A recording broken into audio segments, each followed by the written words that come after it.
6. qism.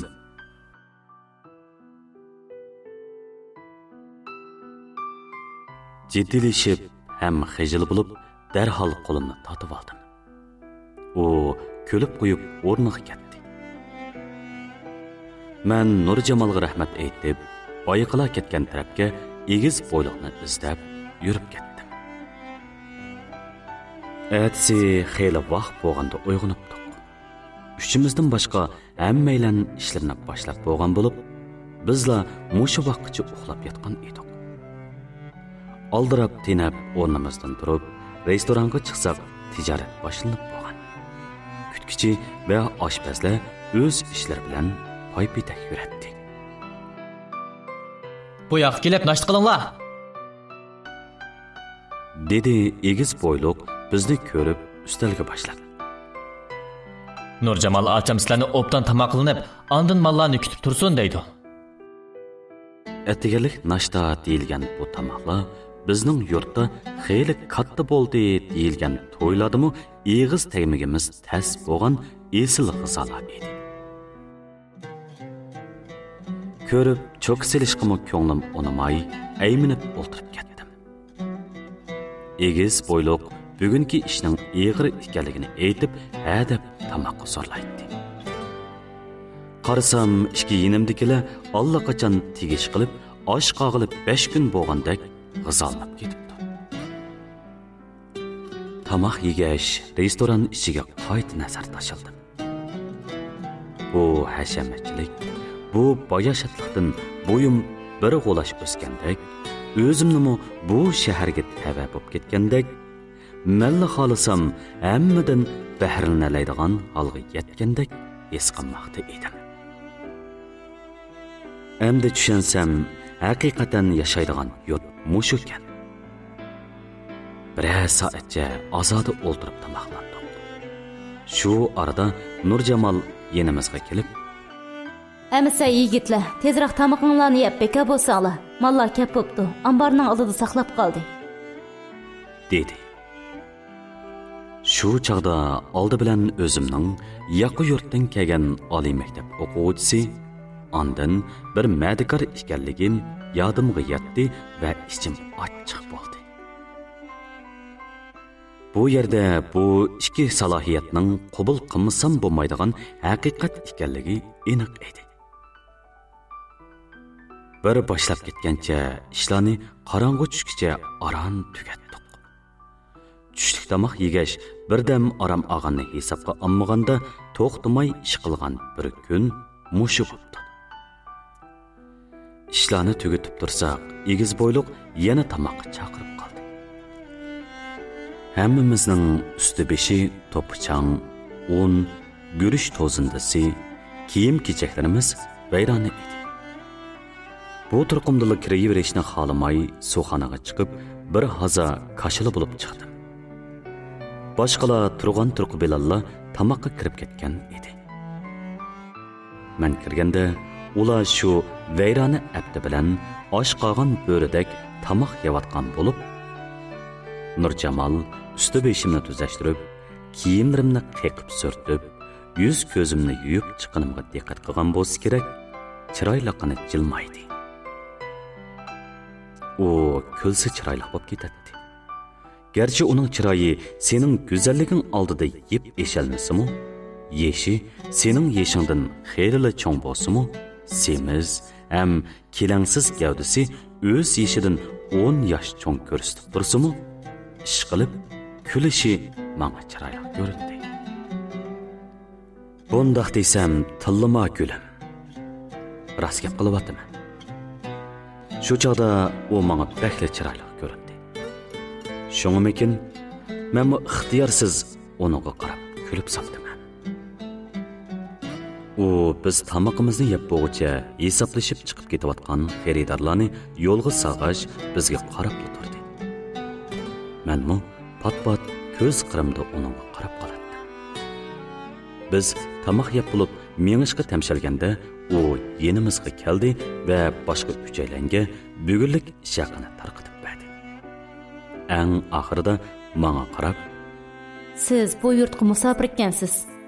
Turğudek başqa yeringizmi yo'q ekan. Kunduzi haqqi ishlab, bozordan tamoq yeb, oqshami yotoq ilib yotqila tursangizmi pul to'shimaydi. Baribir ta'til to'shqicha bu yurtda tirishlik qilg'ash turadigan bo'lgandan keyin ketmay mush yerda ishlab turing. Oylik hisoblab ish haqi beray. Yotoq tamoqingiz mush yerdan bo'ladi. dedi. Bu gapni anglab, xushalliqdan gul qaqalarim echilib ketdi. Shundaqdimi chandurmaslikqa tirishib, o'zimni tamkin tutdim va beshimni langishitib ma'qullik bildirdim.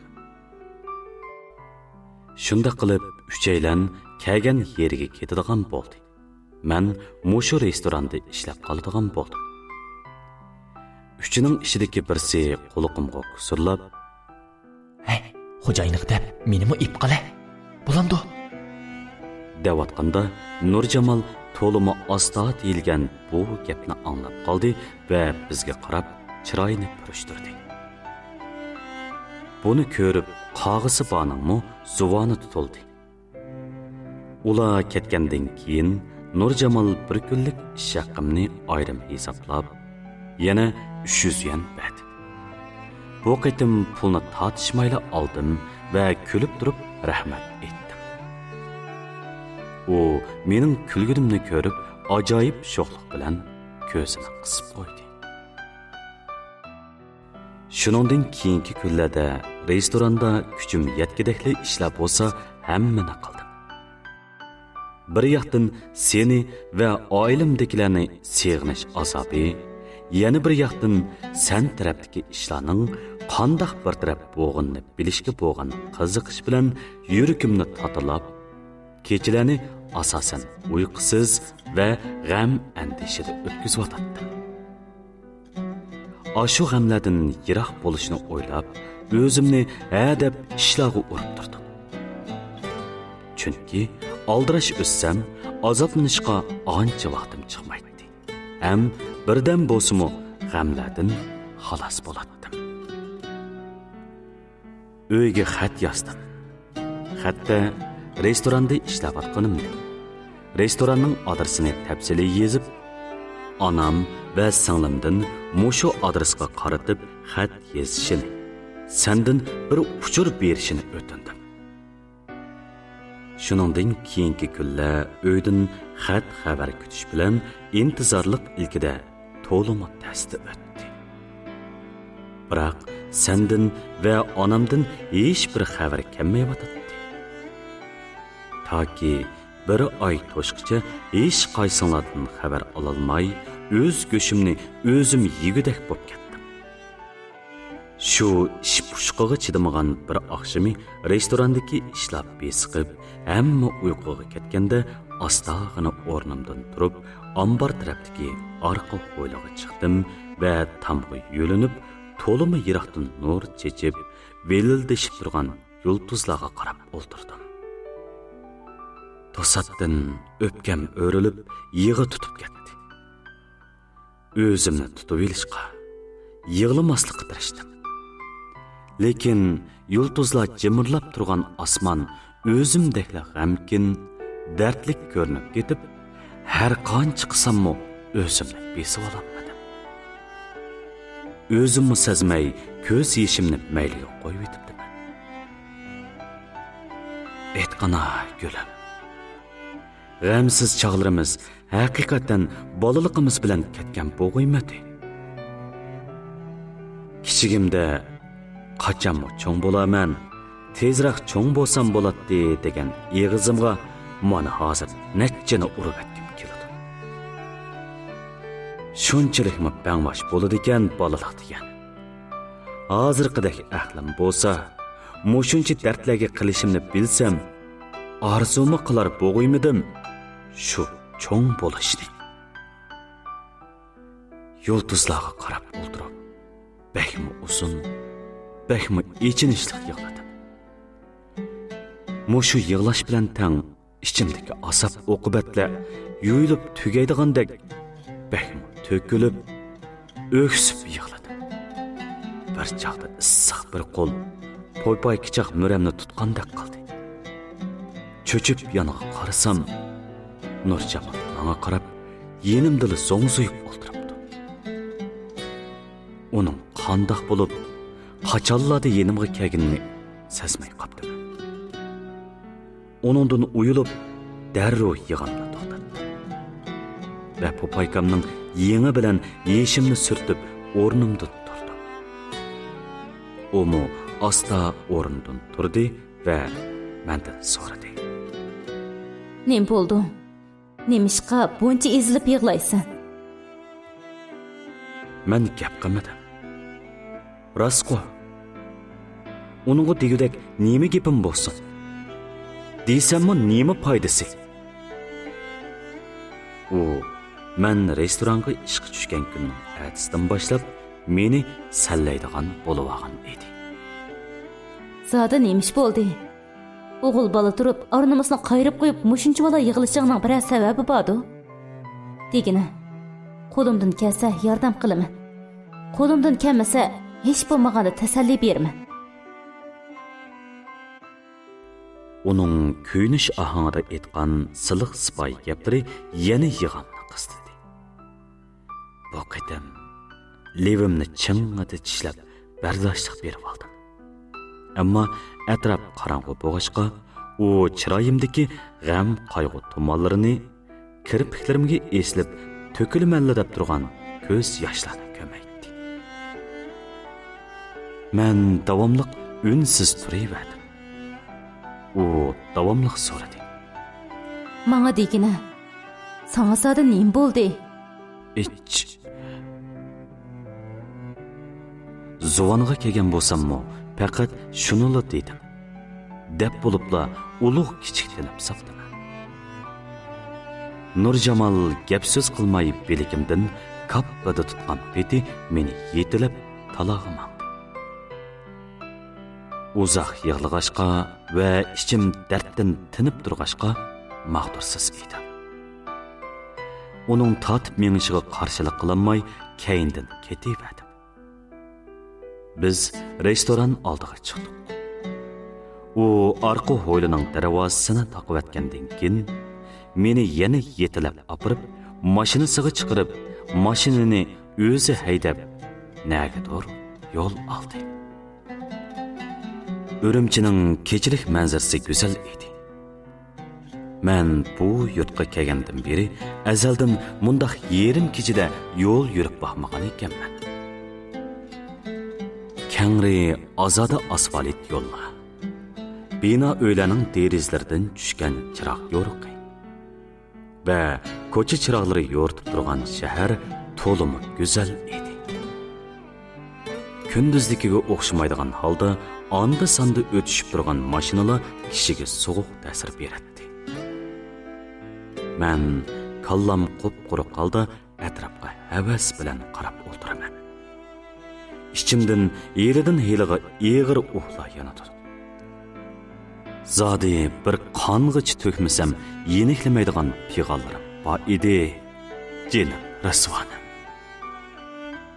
U mashinani yo'g'on darvozasi bor bir dachining oldiga akilib to'xtatib, meni mashinadan tushishga buyurdi.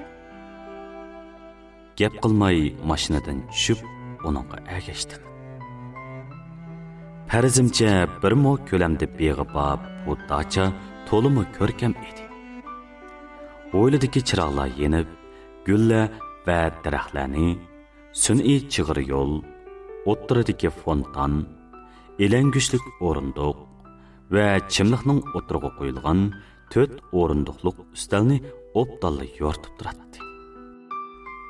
Boyla hamma nemisini o'tirib atgan qimorvozdek azoblanib yig'laganimni unutib, dachaga, uylarga, hamma narsaga hayronlik va zo'r qiziqish bilan qarab ketibdiman.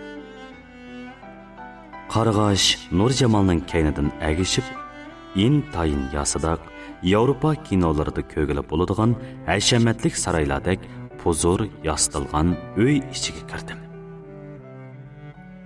Kirdim-yu, xuddi birsi necha cho'rgiltib qo'yib bergandek bo'lib, ko'z oldimdagi manzaradan beshim pirrata qaydi.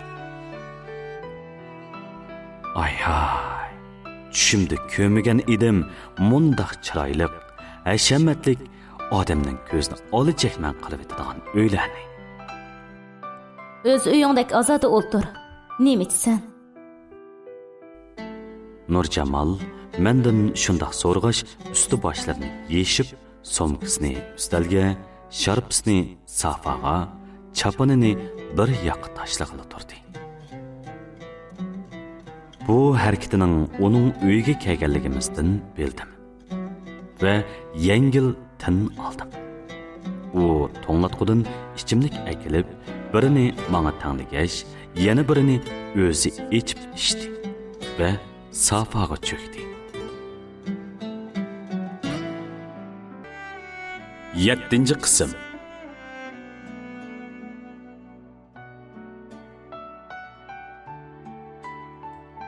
O'ltira. Dedi u qo'lidagini qaymoq ranglik gullik ustalga qo'yib o'tib. Endi so'zligini zoda nemish bo'ldi? Qandoqla bo'lsin, men sendan cho'ng. Necha ishdan ortiq yirtgan odam. Cho'ng deganning aqlimichu cho'ng bo'ladi. Ko'rgan bilginimi ko'p bo'ladi. Nemish bo'lsa, menga desang, bu maslahat ish qilsak bo'ladi. Yordam qila olsam qo'lim ko'ksimda. Yordam qilamasam dardingga mungdosh bo'laman. Odam deganning ichi siqilib, boyaqidek yig'marab qolganda sirdishligan bir do'stining bo'lishimi g'animatchimi? Uning aytganlari o'rinliq edi. Mening mushu kamgacha hatto sendan bo'lak birdam yerimdan mungdashqidek bir do'stimmi bo'lmabdi ekan. Jil Rasvan. Ammo hozir sen mendan yiroqda. To'limi yiroqda. Sen bilan mungdashish tugul, sig'insammi ko'ranmay, yuragim pari-pari bo'lib atmamdi. Shularni o'ylab etib, yana ixtiyorsiz shumshib qoldim. U yenimga kelib, qo'limni tutdi va meni safaga boshlab o'ltirg'izib, o'ruq yoki vaqtdek gavdamni yel bosgan to'pdek ko'pib turgan maydasiga besib, ching'ida quchoqladi. Uning semiz badani va miqqida quchog'i orasida o'zimni dunyodan yo'qlab bo'lib ketgandek his qilib ketdim. Shundaqdimi, uningga qarshilik ko'rsatmadim. Quchoqlashiga norozilik bildirmay, uningga chaplashib jimmada turdim. U menga hammomdakli ta'sir berdi. Hammammo mushundaq semiz, yangi uyutgan lampongdek lig'irlab turadigan ayol edi. Oliy maktab imtihonidan o'tganlik xush xabarimni yetkazganda, u meni mushundaq quchoqlagan va peshonamga mehri bilan so'ygan edi. Men Nurjamalning bag'riga cho'kib, un-tinsiz turdim. Ammo yig'layolmadim. Texib boyila to'xtovsiz davrab turgan ko'z yoshlarim nagadir g'oyib bo'lib, azobli tuyg'ularning o'rnini yovvoyi hayajon egillagan edi. Nurjamalning badanidan kelayotgan ayollik hidini men sendan hidlagan gulim. Rost, men seni har quchoqlaganimda, yiliqi oqshimi uyning kaynidagi bedilikda tunji qitim billa bo'g'inimizda men xuddi mushundoq yiqimliq ayollik hidini hidlash bilan tang o'shimni yo'qotgan. Amdigina uyg'onishga boshlagan erlik istaklarimni boshqarishga amalsiz qolgan.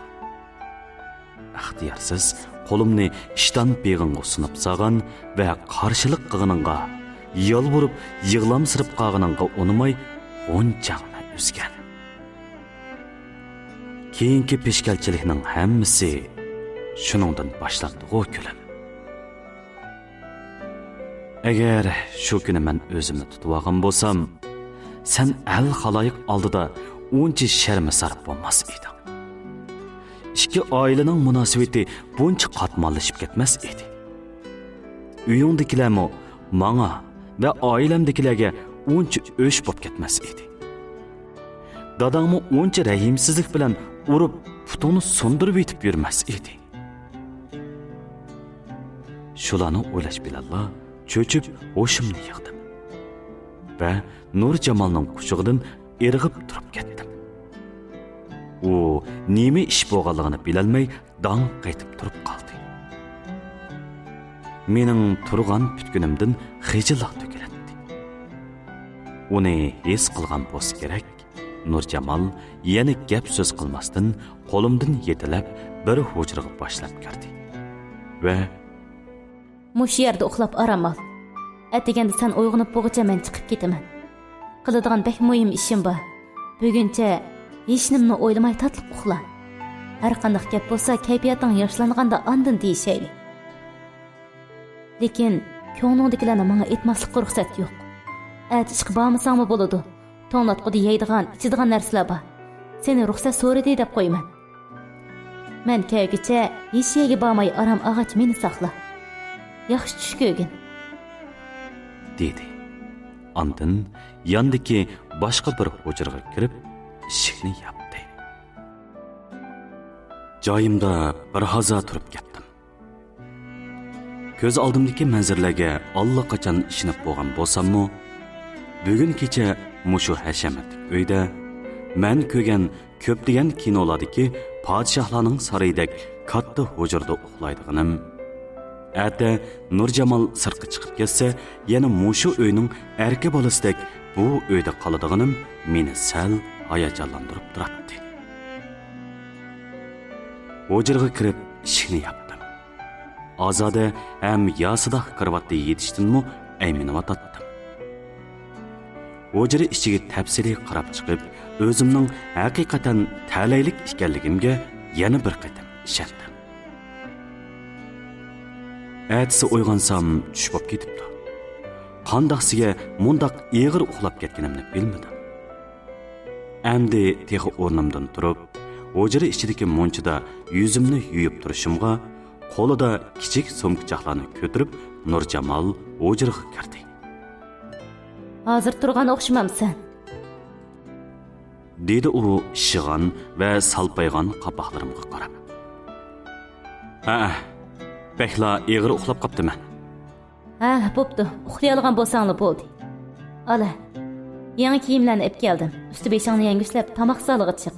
Men mana ashliq qilmadim texi. Bili tomoq yeyli, ha? U qo'lidagilarni menga tutqizib qo'yib chiqib ketdi. U akagan narsalarni so'mkichoqlardan chiqarib ko'rib baqdi.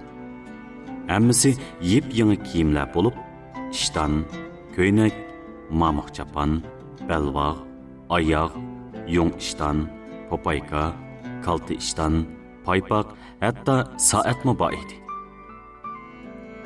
Nurjamolning buncha tafsiliy o'ylab hech nimani kam qilmay, boshdan oyoq kiyim-kechak akaganiga sal hayronligim keldi. Bularni kiyishga ko'nglim unmayotdi.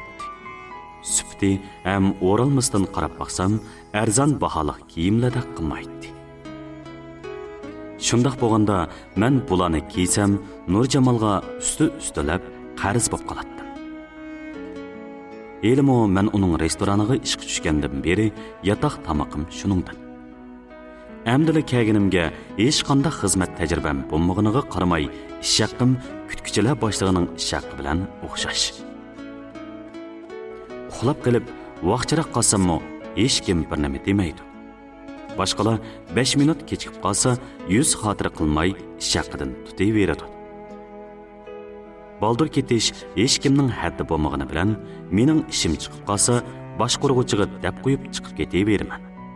Hech kim "Naga bording, nemishqa patganmiding" deb sanmaydi. Bularning hammasi Nurjamolning menga bergan imtiyozi, 100 xotirasi amrohligi sababidan edi. Men texi uning menga qilganlariga rahmat etquchilik bo'lmagan ahvolda yana uning qimmat baholiq narsalarni qabul qila olmaymanmi? Qandoqla o'ylasam, faqatli ko'nglim unimadi. Shunga narsalarni joylashtirib, xaltalarga selib etib, asldagi usti-beshim bilalla tashqariga chiqdim. U tamoq zalida sulyoq xaltaga o'ralgan tamoqlarni taxsiga to'kiyotgan bo'lib, meni ko'ribla qapig'ini o'chida turdi. Erinib qoldingmi yoki kiyimlar yoqmay qo'ydimi? Almashtirmabsan-ku? dedi u qo'lidagini ustalga qo'yib. Yo'q, undaq emas. Elimo sizni behli jafoga selyapman. Onun ustiga restorandagi bolalar orasida menga eng yuz bersiz. Ortiq ishlarga bo'ylamaysiz. Ish haqimni yuqori beryapsiz. Endi kelib qimmat baholiq kiyimlarni ep bersangiz, jiqqida pulim bo'lgan bo'lsa-ku, pulini berib ondan kiyatdim. Hozir bularni kiygan desangiz, xijilib qoladi ekanman. Yaxshi ko'nglingizga rahmat. Eng yaxshisi bularni qaytarib etaylik. Talon kestirib setib olib bo'lgan narsani qanday qaytarg'ili bo'ladi? Qaytarg'ili bo'lmaydi. Endi to'la gap qilmay, ochig'imni keltirmay kiyib chiqaman. Bak ko'ngling unimsa, restoranda yaxshi ishlab bersanglar bo'ldi. Men sana pulni ber demagandan xotirjam kiyiver. Menmo yaxshi ishlayman. Shundaqdimi u kiyimlar cho'nglar gap qilganda-chu ma'qul deydigan. Qoida yo'qmi sizlarning yurtda? Nimanda qilasan kayfimni o'chirib? Menga kirib kiyimingni almashtirib chiq. Tamoq sovib qoldi.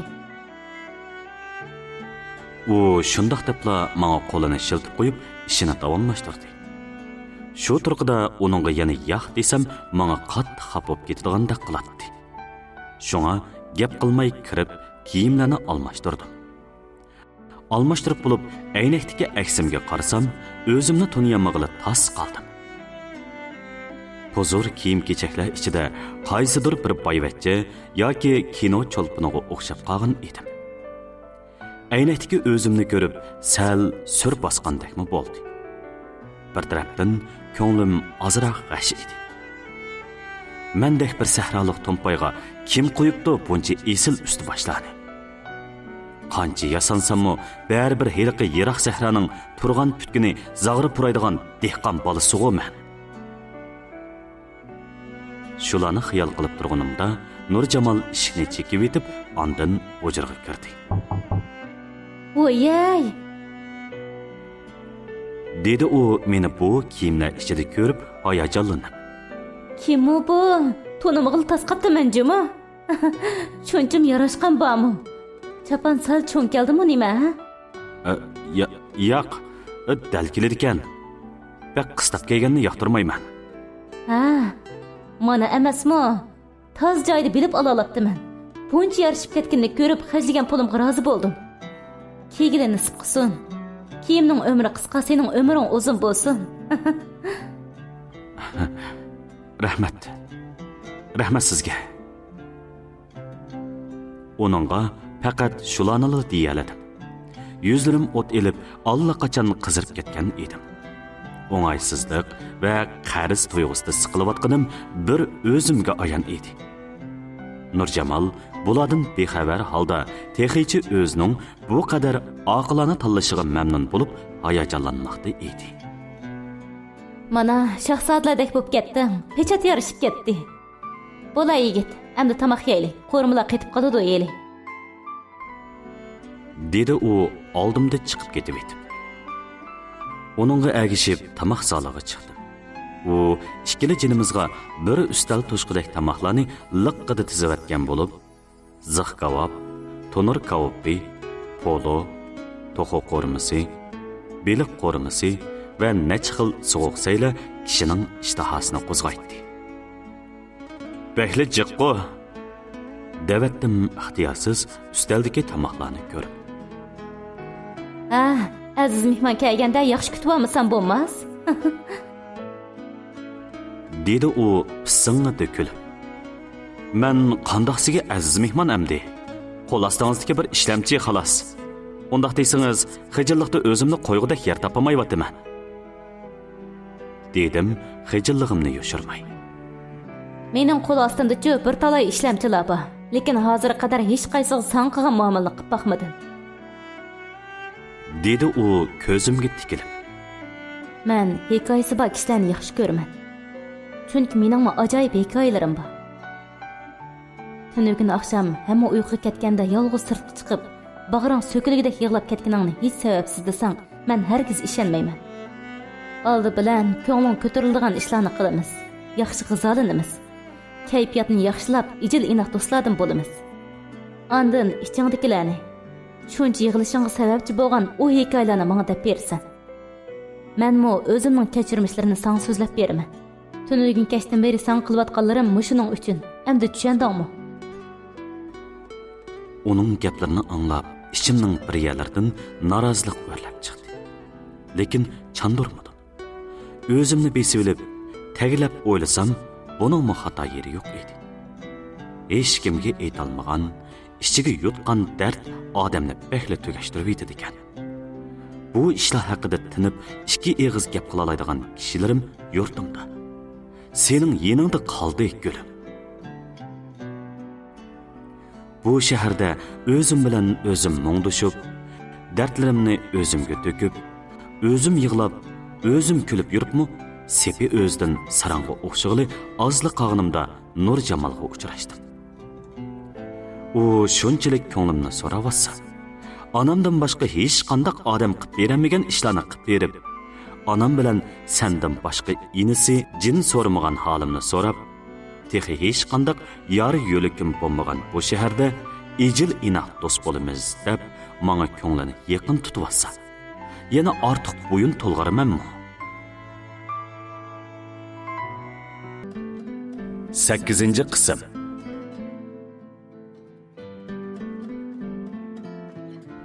Shularni o'ylab, sal azodlashdim.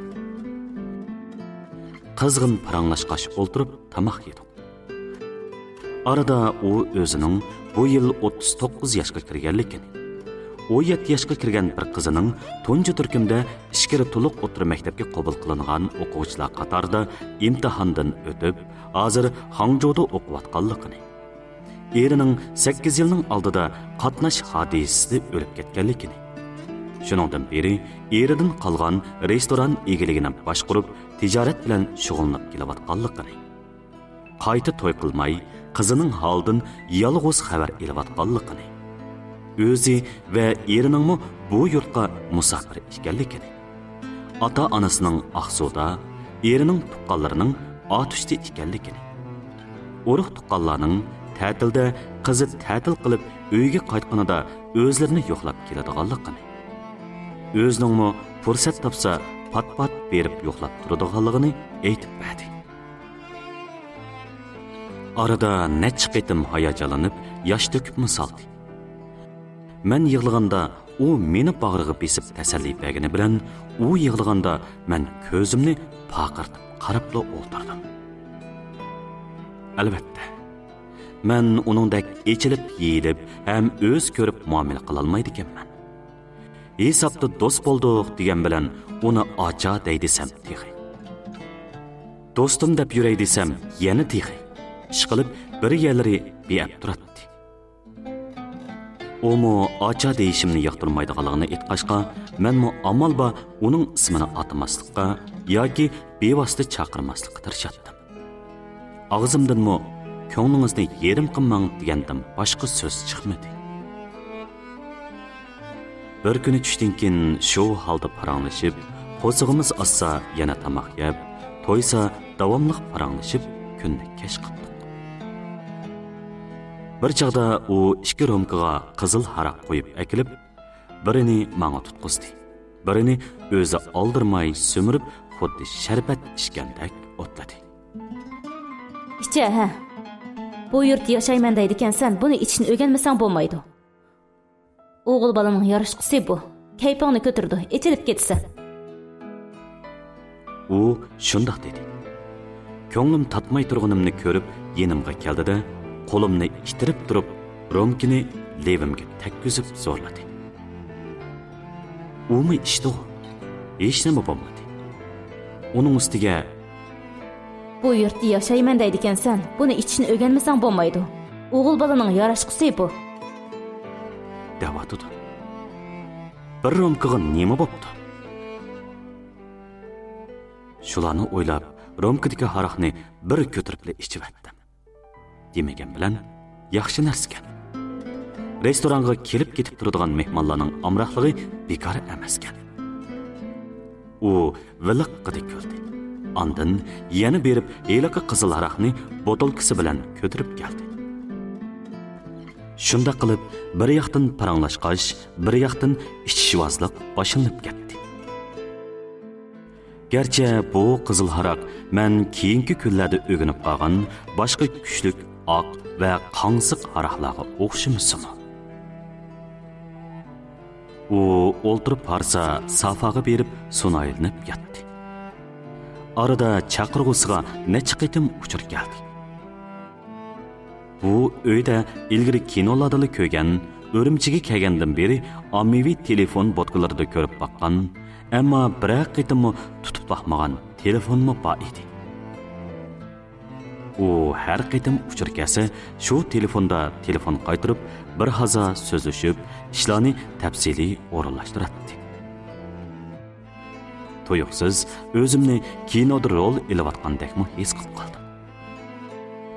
O'zim tirishqan bo'lsam, balkim buncha uy, buncha hashamat va buncha boyashatlikqa bir butun umrimdami ta'siraq erisha bo'lg'aydim. Moshundaq chaqda yenimda bo'lsangchu gulim. Men bahar ilayotgan hammalardan senmi baharlangan bo'lsang, Ondan ikkimizning ayrim bir dunyosi bo'lsa, biz uningda baxtning payzini sursak. Men Nurjamolga ikkimiz va oilamiz to'g'risida so'zlab berdim. Arada bo'lgan barliq ishlarni qoldirmay to'kib berib, pig'onim o'rlaganda qilchi tatinmay, xijil bo'lib o'ltirmay, to'kilib yig'ladim. U tunji qitimqiga o'xshashda meni ching'ida quchoqlab tasalli berdi.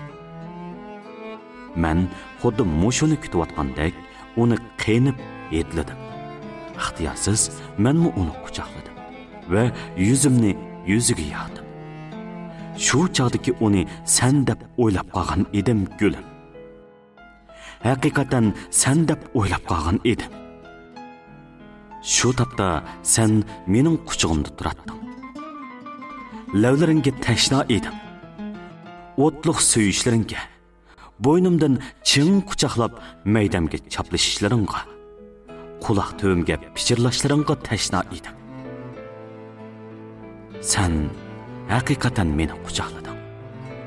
Ching'ida shunchalik tatliq, ajoyib laziz. Levimga sharbat quyayotgan u lavla mening tushanchamda faqat sening edi. Әтісі ойғанғанымda өзімni anadan tug'ma holatda Nurjamolning qo'ynida ko'rdim. Ishlarning nima sababdan bundaq bo'lib qolganini bilmadim. Ishqilib, uning qo'ynida uyg'ondim. U yenimda ko'takdek yo'g'on putlarimga chirmab, chala bo'g'izlangan kalidek xirqirab uxlab yotadi. Men mengam chinqilib og'rigan, ko'zlarim chanoqidan chiqib ketgandek echishgan, butun badanim eg'irlashib, holsizlangan holda to'limi o'sal bir kayfiyatda uyg'onibdiman.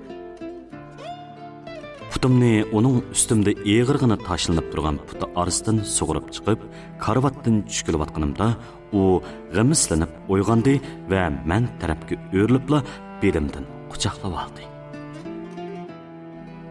Shu hamon jo'g'oti bo'lib to'g'u atlarim o'rladi.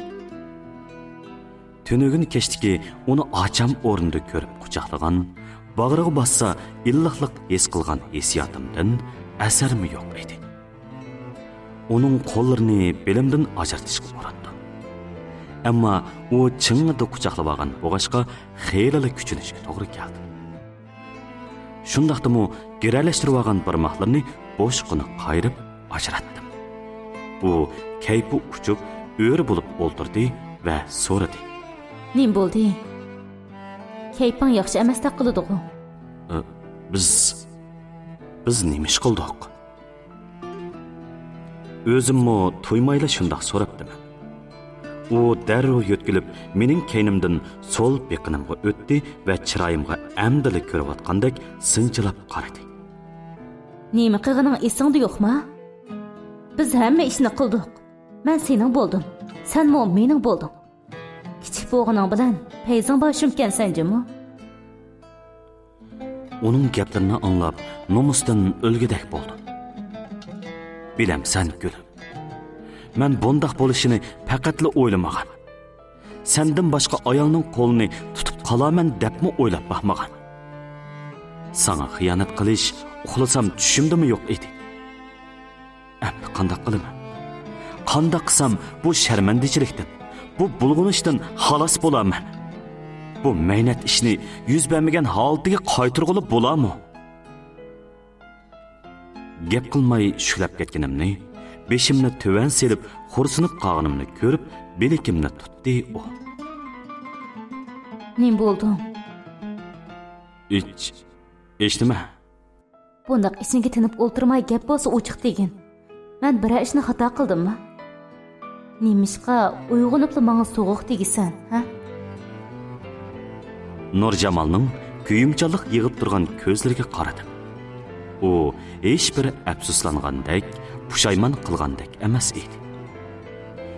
Yana gap qilmaganimni ko'rib, u bo'ynimga kira selish uchun men tarafga surilib, belikini so'zdi. Men darhol o'zimni qochirib, o'rnimdan turib ketdim. Nimanda qilasan? Bu ishga ya men seni zo'rlamasam, o'zing xolab chaplashding menga. Seni söymen gülüm. Senden başka hiç kimge köngül vermeymen. Fakat sen bana kuyunasan, ömrümün ahırgıca sen bilen birli yaşayman. Dep ağzına tegmey sözlep, hem tehi ittirip dursam onumay kucaklayıp edip koymasam onumay özün başladın ku. Hem de boğanda bana ondaq düşmelik nazaranda qarsan qandaq boludu, ha? Bunda qılıdığan adam başta hay degende gıtağını qısan bulmamdi. Onunğa şu gaplarni deganimga ishongim kelmadi. Mumkinmi gülüm? Ko'nglimda sen turib, seni so'ydigan turib, men qandoqlarcha bu gapni onunğa deyman. Aniqli uni sen deb o'ylab qolganim edi-ku. U nemishqa tushunmadi. Ikkimiz o'tirsidagi yosh farqi, oila kelib chiqish farqi, salohiyat farqi. Hech nimani demagandimi? Ko'ngil farqini bilish kerak edi-ku. Men qandoq bo'lib o'zimdan 20 yosh cho'ng, men dematlik qizi bor, eri o'lib ketib, tul qolgan u ayolni yaxshi ko'rib qolay. Mening yaxshi ko'rdig'im sen eding-ku Malikam. Ammo hozir men texi boyila uning qo'yinda o'yg'andim. U hamma ishni qildiq deyotdi. Yosh jihatda menga ona dematlik turib taptatmay shu gaplarni qilyotdi. Uni sen deb o'ylab qolganim intayin nomusliq ish. Buni tan olaman. Biroq bular hammasi Araqning kayfi bilan bo'lgan ishlar tursa, u nemishqa shu gaplarimga ishinib yuriydi. Men chaplasammi, neri tur deydigan yo'li bor edi-ku. Nima bo'lib o'zimni pulg'ab yurdim? Men mushundaq yashaydigan odammidim. Joyimda zo'ngzuyib o'tirib, beshimni qamallab, o'ksib yig'lab ketdim. Shu holda ichimda tatalab, xeyli uzun yig'ladim-ku deyman. Ishqilib, o'ksugidekmi mag'durim qolmagan bir chaqda u yenimga kelib, menga surkaldi va semiz bilaklari bilan chirmat quchoqlab, o'rnimdan turg'izib, karavatga o'ltirg'izdi. Uncha yig'lab tugishib ketgidek ish yo'q-ku, ha? Dedi u titrangu ovozda. Tundugun kechdik ishlar har ikkimizning bexudlik sababidan shundoq bo'lib qoldi. Pushaymon qilgan bo'lsang, to'g'ri tushunaman. Buningdan keyin undaq ish yuz bermasli bo'lmadimi? Acaba meni xohlaydi deganmidan? Balamning o'rnida kichkina birisi bilan undaq bo'lib qolar deb men faqat o'ylamagan. Biroq bo'g'iliq bo'ldi. Her qancha yig'lab tum yetib olgan bilanmi ishlar o'rniga kelmaydi. Qadangni Rusla Ilyas. Bugunki mushu ish uchun bo'lsa-mu, qadangni ruslamasang bo'lmaydi. Uncha azoblanib urib yurmagan bo'lsang, xudimizni yo'qotqidek yig'ilishib ketmas bo'g'iydiq. O'zimizga tasalli topamiz demasak, ichmas bo'g'iydiq shu haraqni. O'zingni tutib olib yaxshiroq o'ylan. Hadisi yig'lab urib yurish o'g'il bolaga yarashmaydi. O'zingga puxta bo'lishing kerak. Bir yoqdan o'qib, bir yoqdan pul tepishing kerak. O qizning arzusi edi debla, daftar bilan qalamni quchoqlab yoshig'ining bilan ish oqmaydi. Sen tex bu jamiyatni yaxshi tushunmaysan. Maktabda o'rgangan o bilimlaring bilan jamiyatda put terib tura olmaysan. Hech nimaga asqatmaydi o safsatlaring. Shularga tayinib faqat diplom olsang bo'ldi. Jahondorchilik qilishni mana men senga o'rgataman. O'qishing tugaguncha yurtingga qaytib egilik tikligidek pul top. Ondan qaytib bo'lsangmi o qizga ega bo'la olaysan. Unda qilolmasang quruq qo'l berib hech nima qila olmaysan. Vaqti kelganda uning uydagilar har qancha qutlanmay qolgan bo'lsa-mu qizni sang topshirish jur'at qila olmaydi. Chunki pulsiz yigit aman puraydi deydigan gap bor ko'nlarda. Hozir hammaning jadisi pul. Puling bo'lsa, ulasini so'zsiz kechirib etdi. G'o'jam deb oldingda ikki pullanib turadi. Ota-onang oldidimi yuzing yo'ruq bo'ladi. Hech kimning oldida tiling qisilmaydi. Tushundingmi? Nurjamolning gaplarining ba'zilarini aniq anglayapman. Yana ba'zilarini g'uvvamu anqirolmayman. Kallam qo'chilib, faqatla holim yo'q. Kayfiyatning nacharligiga tortib, ochchig'im kelib, ichim qaynab turadi. Shundaqdimi, bir obdan gaplarni qilib, ko'nglimni yasayotgan odamga qattiq takkim kelmadi. Eng to'g'risini deganda, buningga qattiq tegsam, kechdan nada bo'lishimni, hatto bari yo'qimdan ayrilib, ko'chada qilishimni pamlab bo'lgan edim. Men qarag'ina. U yuzlarimni go'shlik alqonlariga arsiga elib, meni o'ziga qaratdi va ko'zlarimga eng yaqin oraliqdan tikildi. 9-qism.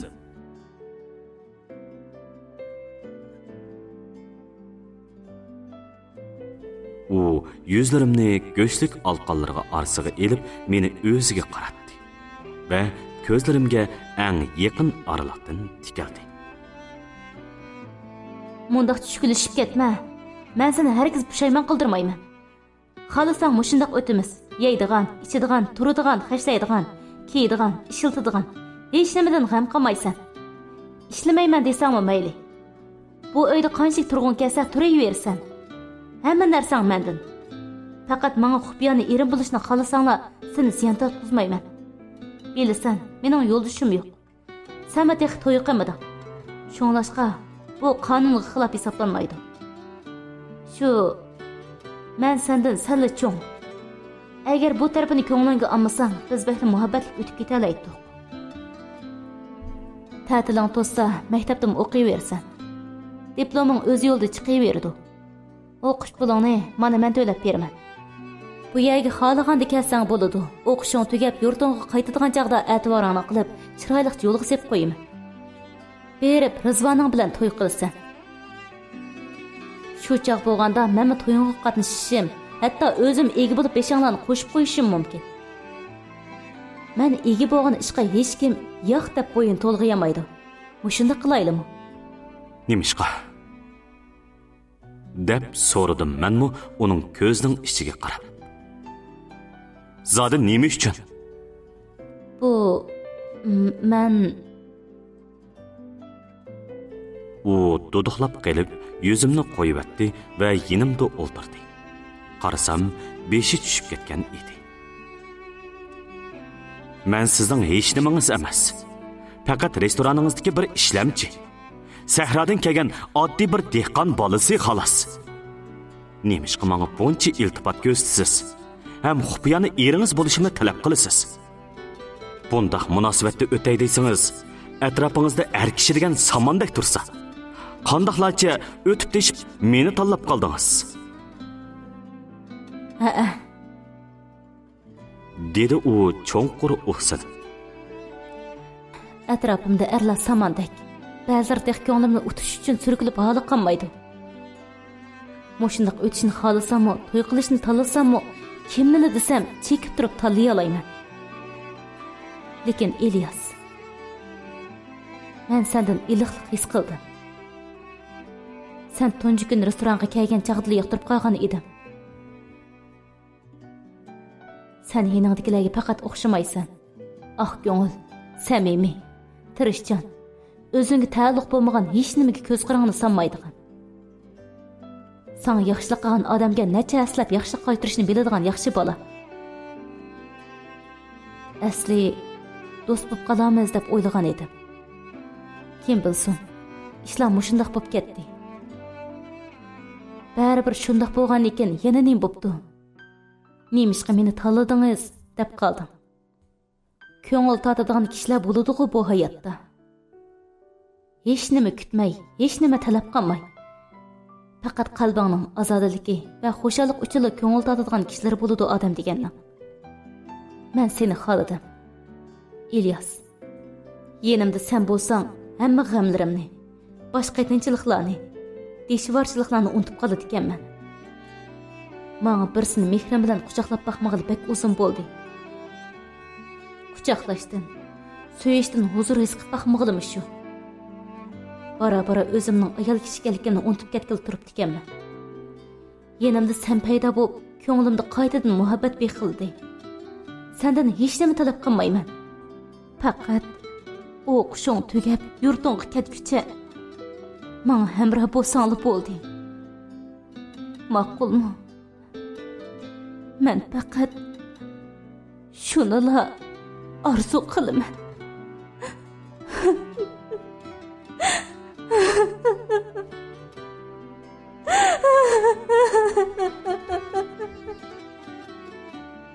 U shularni davitib, bo'qildab yig'lig'inicha meni chingida quchoqlab, issiq yoshlar eqib turgan mangzini muramga surkidi.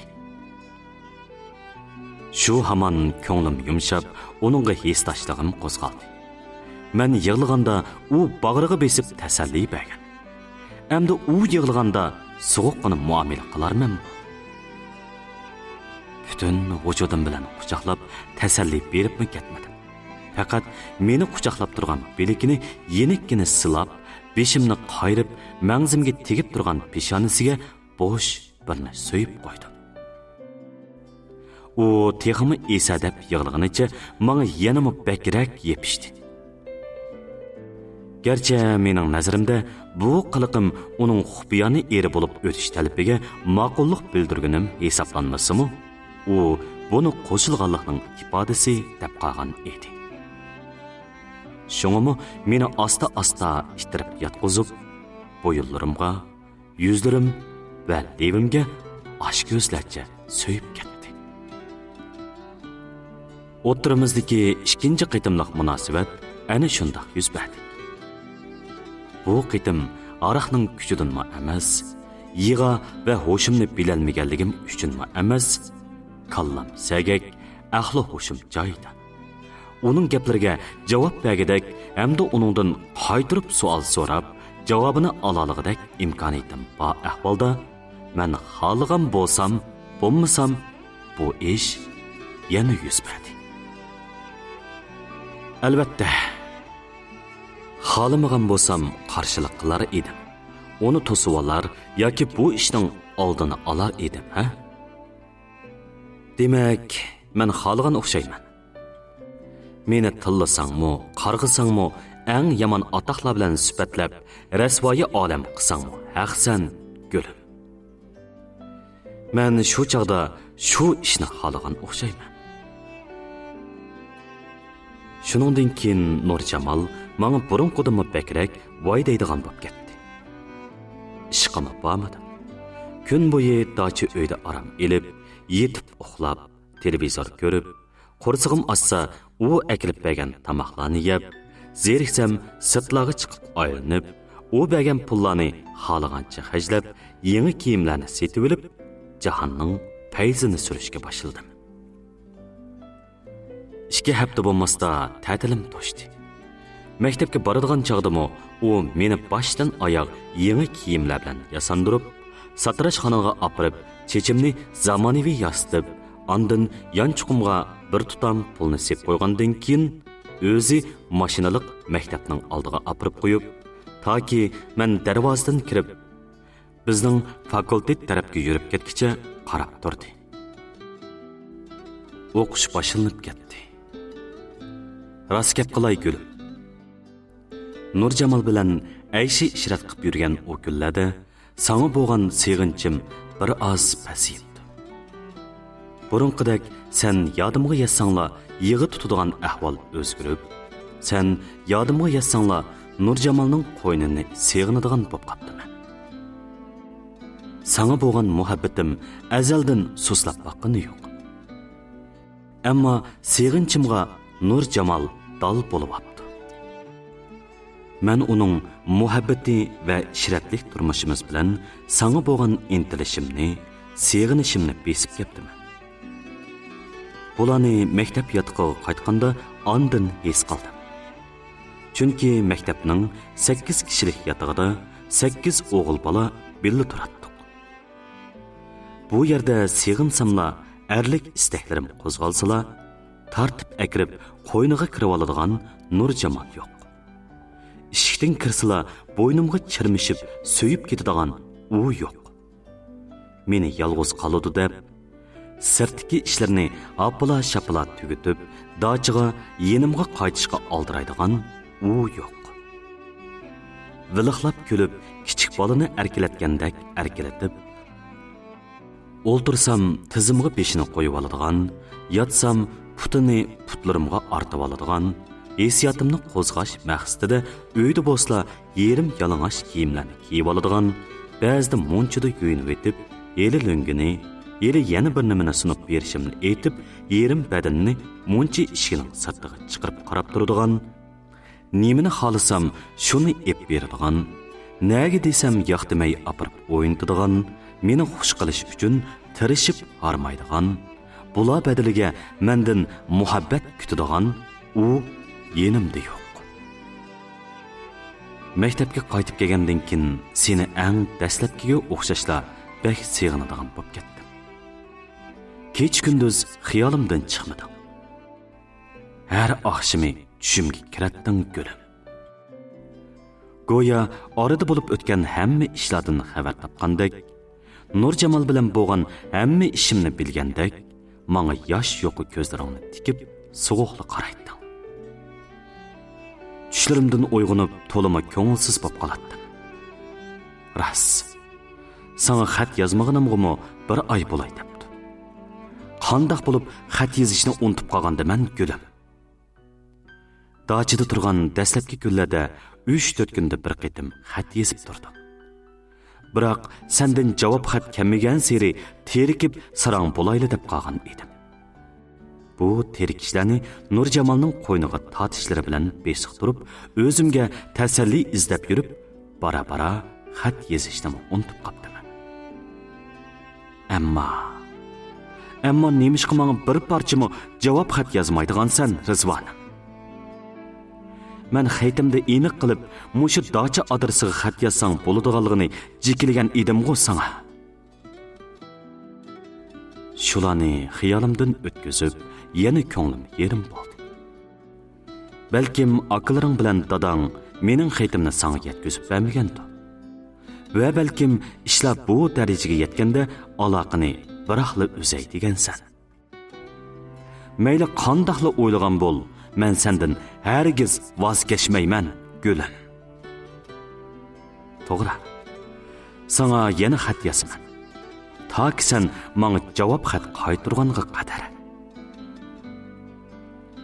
Shu qitim yozgan xatimga 2 haftadan keyin javob xat keldi. Sen xatingda menga bir muncha xatlarni yozganligingni, xatlaringning hammani mening singlim Roziyaning pochtadan silivetiman deb chiqib ketib, keyin so'rg'iningda silvetdim deb javob berganligini. Mushu qitimmi mening xatimni topshirib elib, uningga akangiz mening xatimni topshirib olmabdi deganingda, uning azoblanib, yiqitib yig'lab ketganligini yezibsan. Mening xatlarimga javob qaytargan bo'lsang, men u xatlarni topshirib olmasam, undaqda u xatlar zodi qayerga ketgandi? Kallam qo'chilib umash bo'ldi. Bir tarafdan sen bilan qayta aloqalashganligim xush bo'lsam, yana bir tarafdan xatlaringning iz deraksiz g'oyib bo'lganiga ko'nglim yerim bo'ladi. Her halda bu qitim bo'lsa-mu aloqa qilaligimiz g'animat edi menga. Xatimda ahvolingni yenishlab so'rg'inim esimda. Lekin javobingda bu haqda faqatli eg'iz ochmabsan. Faqat men yaxshi, ansirma. Hozir saqiyib o'rnimdan turib ketdim. Debsan. bu gapning rostligini yoki ko'nglimni ovundirib shundoq deb qo'yguningni bilolmadim. Ishqilib gaplaringning bir yerlardan mo'ng to'kilib turganini ko'nglim to'ydi. Hafta oxirida Nurjamol mashinasini haydab meni og'iri kelatdi. Men kirqatlarim qochilangan kichik safar sumkamni muramga ortqanimcha uning bilan billa dachiga boratdim. 2 kunlik aysh ishratlik turmushdan qong'ichi huzur elib, ondan kirqatlarimni yuyib ratlagandan keyin yakshanba kuni kechda yoki dushanba atdiganda u yana meni maktabga olib qo'yatdi. Xo'shlashar chaqda yiqimliqini suyib, bir tutam pulni qo'limga tutqizib, menga qiymagan holda mashinasida qolatdi. Sen bilan bo'lgan xat aloqamiz normal asliga keldi. Lekin o'ylasamla xatingda yozganlaringning rost emasligini sezib turatdim. Bu ta'tilda yurtga berib, uydagilarni yo'qlag'ach, sen bilan 100 dirani ko'rishib kelishni ko'nglimga pikiyotganimga xeyli bo'lgan edi. Shunga Nurjamol bergan pullarni oyab xajlab, onamga va sana azroq pul berib kelishni o'ylab, zo'r tirishchilik bilan pul yig'ib Zariqqan yazliq ta'tilmi oxiri yetib keldi. Men maktabdan uqtirish qisala yurtga mangaman deb yurgan kunlarda Nurjamolmi ishkiri to'liq o'tir maktabdagi qizining ta'til qilib qaytib keladiganligini aytib, men dachada tursam afsiz bo'lib qoladiganligini, shunga menga sirtdan ayrim uy ijaraga ep beradiganligini aytib qoldi. Menmi fursatni ching tutib, uningga yurtga berib kelish xiyolimni aytdim. Uning meni faqatli yo'lga sep qo'yg'isi yo'q edi. Ammo irodamning chingligini ko'rib, ortiq bir narsa demidi va o'zi bekatga opirib yo'lga sep qo'ymoqchi bo'ldi. 10-qism.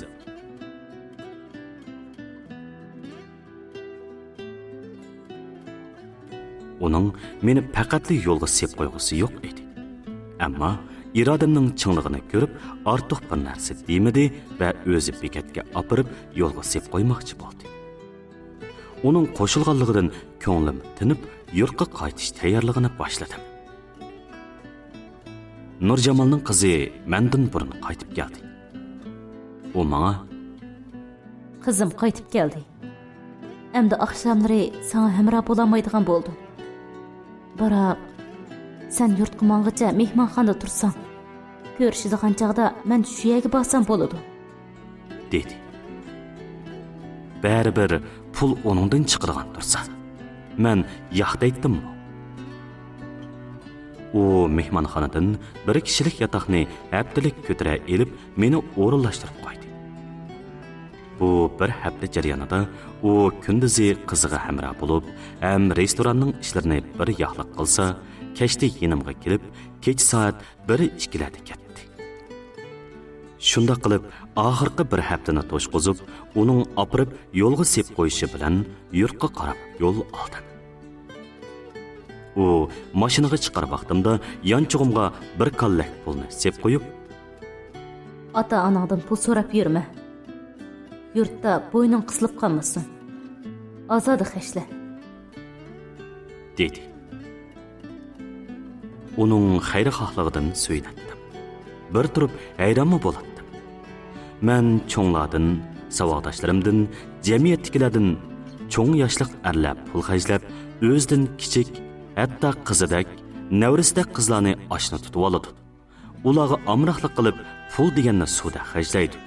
Faqat muhabbat talabini qondirsalar, u xildagi oshnalarning hech nimasi kam bo'lmaydi deb anglagan.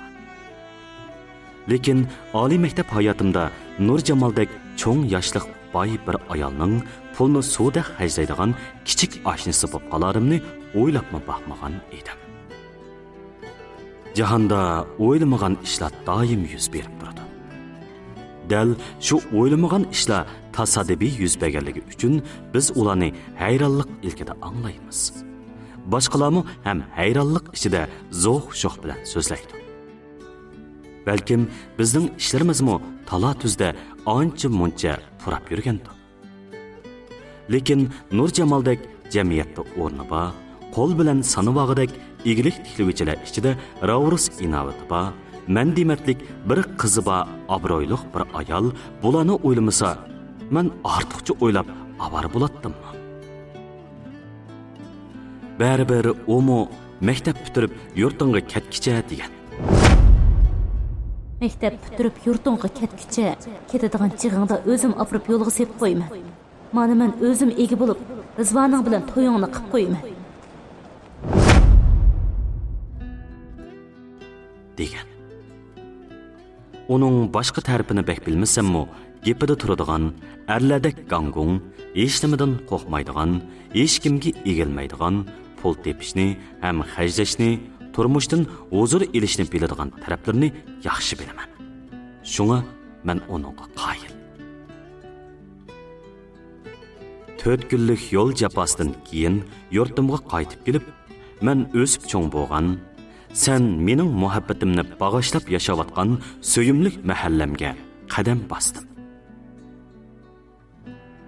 Biroq faqatla o'ylamagan edimki, gulim, xatlaringda yozganlaringning hammasi yolg'on ekan. Men yaxshi, mendan ansirma. Saqayib ketdim. Debdikansan u menga. Qani sening saqayg'ining. Yaxshi bo'lib ketganing mushumu Rizvonim. Bu alamga, bu pushaymon o'tiga qandoq chidayman? Kim u? Yiningdagi cho'ng dadangdek odam. Oppoq soqoli maydasiga tushib turadigan shu odamning xilimiting, jinim Rizvonim. Meni ko'rib, bag'rini daryodek echib kelib, quchoqlab, mehri bilan peshonamga so'ygan onam esadab yig'lab ketdi. Yerim yillik ayrilishning hijron azobi, onamning illiq edi. Mehrli quchqi haqiqatan bag'rimni asgan edi. Yig'imizga singlim kelib qo'shilib, uchimiz ching'ida quchoqlashib, bir hazo yig'lashibdik. Onam bilan singlim meni ko'ginidan qavatli xushal edi. O'z uyimning xushalligidan ko'nglimni to'yindirman deb o'ylagan edim. Afsus, dadam bilan akam meni qarshi olmay qo'ydi. Ular chiroyini sat purishtirib, biri boqqa, biri shimba deb qo'yib, sirtqa mengishdi. Bu holdan ko'nglim g'ash bo'lib, chivin yavog'indek bo'lib qoldim. Singlimning xabar yetkazishi bilan, ammam, navra inimning xabar yetkazishi bilan cho'ng ocham men bilan ko'rishkili uyimizga keldi. Shu chaqdimi dadam va akamning chiroyi echilmay, ig'ir musibatda qolgandek beshini sangalatib o'tirishdi. Onamdan sababini so'rasam, sen ketgandan keyin qo'shnimiz Aysa akang bizni faqatla aromimizda qo'ymadi. Hurni sahqanmu hadisi bizni chiqib olib, qiricha, yenicha tegib, arada ziddiyat paydo qilishga urinib turdi. Teg'i ishkimizning oldiga yundi chechib, axlatlarini akilib darvoza oldiga to'kib, qachon bizdan bir ig'iz norozichilik chiqqan deb shunchalik gapilishib ketdi. Sen bizning bolamiz. Sening sababingdan bizga ochiq borliqini bilgashga ortiq bir nima demadik. Balam, chidib oldik. Mayli davatdik. Hozirgi kagich shunday qiladi. Al mahallada inovatimiz muqammadi. Mushular kimni ko'rsa shuningga tillab berib yurib. Bizg'o mayli 4 kunlikimiz qolgan odamlarmiz. Bugunni yashab tursak, ertaga bir gap bo'ladi. Yaman yeri bog'liq bechora Rizvongulga bo'ldi. Mushtumda qiz bolani nakar qilib qo'ydi u tash yuraklar. O qiz shundan beri hasta yoqda. deb to'xtab qolib, qo'lining kayni bilan ko'z yeshini surtdi. Nima dedingiz, ana? Rizvon asta yoqda? Undaq emasdi. Menga yozgan xatida sallamaza saqayib ketdim debdikan-ku. Beshimda chaqmoq chaqqandek to'yilib ketdi. bu tuyuqsizlikdan andikib chachirab o'rnimdan turib ketibdiman. Anam mening puchilib ketayotganimni ko'rib, qo'limni tutib qayta joyimda o'ltirg'izdi va dedi: "Shu balam, sen manqanda dadasi Rizvanni urib putini sundirib etmedimi? Kichik aksi bilan yengisi doktorxonaga opirib davolatibdi. Doktorlar xeyli tirishib davolab yiqibdikan. Lekin 10 kun yataqda yetib bo'lgandan keyin uyda kutinsin deb chiqirib etgan kuni kechda cho'ng aksi ashu holda yotgan qiz balani yana urib, doktorlar tengib qo'ygan putiga qattiq dasib etibdi. Shundan keyin uni doktorxonaga opirib baxmabdi. Bechora qiz og'risimi chidab hech kimga demabdi. Bir ay bulay deganda endi tengiqni yeyishib bitar deb doktorxonaga epasa, o qizning putidagi heliqi yo'g'an qattiq narsani nemeti ish qilib bir nima gipstamdo ish qilib ashu narsani elib etib qarasa, qizning o puti oldingi qatim sungan yerdan sesib mangan ekan. Qaq bo'ljun go'shtili demaysan. Onu qıp-qıp, ahırı putunu kesib etmesi bo'lmaydigan chiqib qoldi. Şunu bilen kichikkina qiz qarab turib, aybinoq bo'lib qoldi. Anam meshildab yig'lab, o'xsinib o'ltirib, shularni aytib berdi. Bu gapni qo'liqim bilan angladimmi, yuragimning orasidan qilishdek tilib o'tib nervamga bordimu, hech nimani anqiramadim. Yuragimning cho'nqir qaytadan qaynab chiqqan bir og'riq menimni portlatib etgandek qo'zg'adi. Ko'z oldim qorong'ulashgandek bo'ldimu, kaynimga dojib laylab ketib, o'shimdan ketgila tasli qoldim. Anam chaqqonlik bilan meni tutib oldi va meni quchoqlab qaytadan yig'lab ketdi. Yeningga chiqib, sen bilan ko'rishishni o'yladim. Bu xiyolimni onamga aytsam, seni bu uyda yo'q dedi. Onamning deb berishicha, dastlab majburiy yotib qilingan heliqi odam seni qiz emaskan, ipitini yo'qotibdi deb to'yning atisi bir akilib qo'yib ketgancha sizlar tarafga faqatli yo'lamabdi. Sening putung kesib etilib, haqiqiy meyib bo'lib qolganingdan keyin ondan izlab kelib, ajrashiman deb jar sapdi. Uyingdagilar bu ishni cho'ngaysa, akang bilan dadangning qonunning jazosiga uchrashidan qo'rqib, yanada seni badal to'latkizibdi va ular bilan ajrashish rasmiyatingni o'tash jarayonida meyib bo'lib qolganingni tasoddifiy hodisa sababidan deb boshqacha gap o'ydirib chiqib, ajrashib ketishingni meyibliqing va boshqa ishlar bilan munosabatsizlik ahvol shakllantirib, hissiyot jihatda birlik yo'q, munosabatinglar buzilgan qatorga chiqarib, sotning ko'zini bo'yab, o'tkaldan o'tyapti. Senmi uyingdagilarni rozi qilaman deb, ular nima desa shuningga ma'qullik bildirib, oxir echinishli holda meyib bo'lib, burunqi eringning uyiga bu yoqdan beribla, u yoqdan qaytib kelgan nemanga bir qitim to'y qilib ajrashgan degan atoqni ep o'ltiribsan.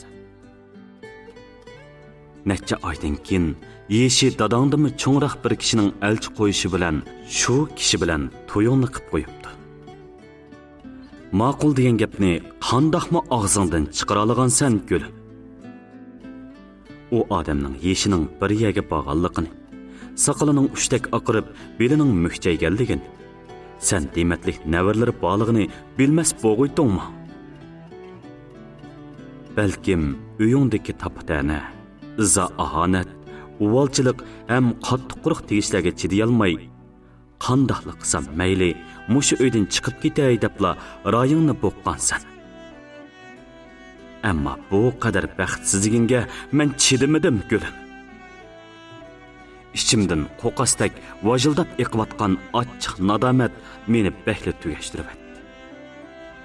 Seni bunchalar xo'rliqda qo'ygan shu oqshomqi ish uchun o'zimni to'limi yaramas, nachar, o'sal bir ablaqdak his qilib ketdim. Kaşki, şonchi ishni terg'inimga tushliq, bu ishlar beshingga kelganda yeningda bo'ladigan bo'lsam, sana ega bo'ladigan bo'lsam, eng qiyin kunlaringda yar yurak bo'lib, holingdan xabar oladigan bo'lsam, ha? Maydamga urib yig'lashlarim, taqdirdan zarlanib nola qilishlarim foyda bermadi. Azob dastidan kundan kunga qo'rilib, pukilib ketyotdim. Qiyishqandek senmi uyingdagilarni yo'qlab bir qitim kelmayotding. Seni izlab heliqi oqsoqol eringning mahallasiga boray deb o'yladim. Lekin sen bilan u holda ko'rishishga ishonchim yo'q edi. Ko'rishdik degan holatdami sana ustilab avorchilik tepib berishimdan ansiradim. Shu azob bilan kunlarni uydan talog'i chiqmay xiyol surish va buruq turmuliq ilkida o'tkazib, 10 yil kasal tatqandek solishib, rangimdan ketibdiman. Onam bechora atrofimda paypitak, singlim yig'laydi holimga qarab. Bir kuni sen bilan ko'rishish uchun mahallanga berish xiyolimni onamga aytdim. Bo'lmaydi balam, dedi onam beshimni silab o'ltirib. Yelimi biz onunğa tepib bergen ko'ngilsizliklar az emas. Bechora sapsaqlı qiz balidi. Qarab turib yerimjan bo'lib qoldi. Endi uni izlab mahallasiga berib yurganing, yana dadasining quluqiga yetib qoladigan bo'lsa, o'ltirib etishdan yanmaydi uni. Taxir qil balam. O'tganlarda onasini yo'qlab oyda bir qitim kelayotgan. Oxirgi qitim kep ketganigimi yerim oydan oshdi-ku deyman. Bir kun bo'lmasa bir kuni kep qola. Mush yerda ko'rishinglar. Bu qitim kelsa, men bir amal qilib ko'rishtirib qo'yaman jinim balam. Ana, dedim yig'lamsirab. Onamning ko'zlariga o'mtilib qarab. Shuncha ishlab bo'lib ketsimi, onunga ega bo'ladigan odam chiqmabdi. Qonunning, tashkilning qari bo'lmay qarab turdimi? Bu ishlar shundoq nohaq bo'lib ketsa, ularning qari yo'qmi ekan?